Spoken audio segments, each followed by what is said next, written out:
नमस्कार, मैं हूं राज पाठक और आप देख रहे हैं बुलेट न्यूज टीवी। आगामी लोकसभा चुनाव को लेकर के बीजेपी ने भले ही अपने 195 उम्मीदवारों की लिस्ट जारी कर दिए, लेकिन उसमें बिहार को शामिल नहीं किया। बिहार के 40 लोकसभा सीटों पर अभी तक ये तय नहीं हो पाया है कि एनडीए की तरफ से कौन से प्रत्याशी होंगे और कौन कहां से चुनाव लड़ेगा, किसको कितना सीट मिलेगा। क्योंकि आप जान रहे हैं एनडीए में खास करके नज़र इसलिए बना हुआ है लोगों को, क्योंकि वहाँ पर बीजेपी चूँकि पूरे देश भर में लोकसभा चुनाव को लेकर के 195 उम्मीदवारों की लिस्ट जारी कर चुकी है, वो सबसे पहले की है। इसलिए चर्चा अब ये है कि आखिरकार इससे बिहार को अछूता क्यों किया गया है। तो बिहार को लेकर के चर्चा ये है कि एक तरफ जदयू है,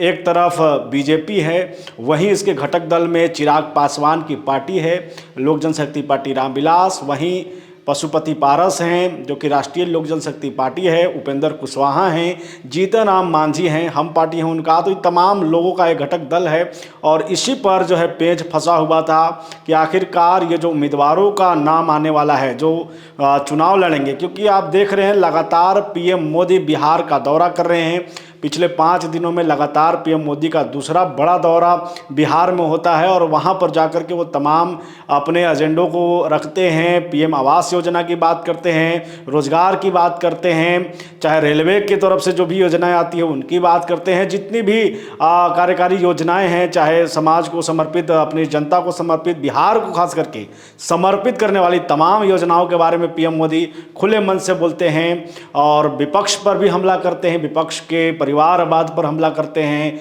ये सब आप सुन रहे हैं, लेकिन सबके बीच में यही सबके मन में है कि आखिरकार बीजेपी या जदयू या तमाम जो एनडीए के घटक हैं उनके पास उम्मीदवारों की वो लिस्ट सामने क्यों नहीं आ पा रही है, कौन उम्मीदवार होगा, किसका टिकट कटेगा, ये तमाम चीज़ों पर कब अटकलें जो हैं वो शांत होंगी, कब बीजेपी उम्मीदवारों को सामने लाएगा, खबर हम बताएंगे। उससे पहले एक और बात जरूर कह दें कि जब तेजस्वी यादव जो कि आरजेडी के नेता हैं और नेता प्रतिपक्ष हैं, उनसे पूछा गया कि इंडी गठबंधन का है उसका कब लिस्ट आएगा, तो उन्होंने दावा कर दिया कि पहले एनडीए वाले से पहले तो हमारा आ जाएगा, एनडीए में पेच फंस सकता है। अब ऐसे में 5 मार्च को बीजेपी ने अपनी कोर कमेटी की बैठक की, वहां पर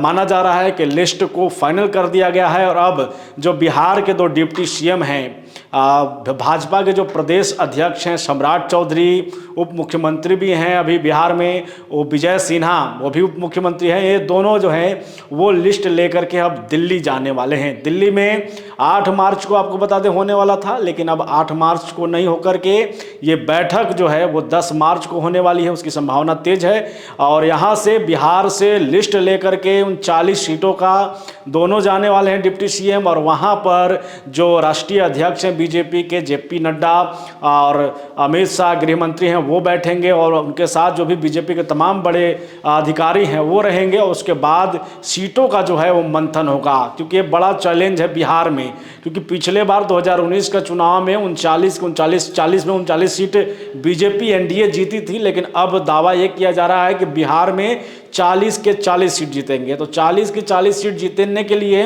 उनको जो है वो 40 जिताऊ उम्मीदवार चाहिए। और सम्राट चौधरी जो कि बीजेपी के प्रदेश अध्यक्ष हैं, उन्होंने अपनी बैठक में, अपने प्रदेश में जो बैठक उन्होंने किया, एक माना जा रहा है कि लिस्ट उन्होंने फाइनल कर लिया है, कौन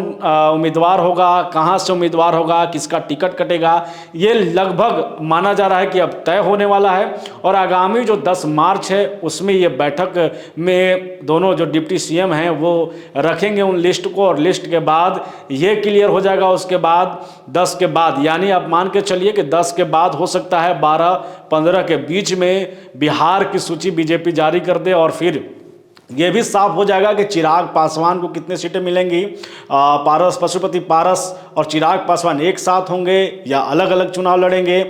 जीतन राम मांझी हैं, उनको क्या मिलेगा, क्योंकि आप जान रहे हैं जीतन राम मांझी के जो बेटे हैं संतोष कुमार सुमन, वो बिहार सरकार में भले मंत्री हैं, अभी एमएलसी से उन्होंने जो है वो नामांकन कर दिया है। जीतन राम मांझी ये सोच रहे थे कि वो नामांकन न करे, तो साफ दिख रहा था कि लोकसभा का जो चुनाव होगा उसमें एक टिकट वो चाह रहे थे, लेकिन अब जब उन्होंने कर दिया तो भारी मन से जीतन राम मांझी ने कहा कि हम तो नहीं चाह रहे थे लेकिन किया है तो ठीक है। तो आप मान के चलिए कि जीतन राम मांझी की जो पार्टी है वो दावेदारी करेगी तो लगभग मानी चलिए 1 सीट ही उनको मिलने वाला है। तो तमाम चीज़ों पर जो है 10 मार्च के बाद वो जो है पत्ता खुल जाएगा। एनडीए आखिरकार अपने 40 जीता उम्मीदवार किसे लाएगी, ये देखना बड़ा दिलचस्प होगा। फिलहाल इतना ही, बने रहिए हमारे साथ, देखते रहिए बुलेट न्यूज़ टीवी।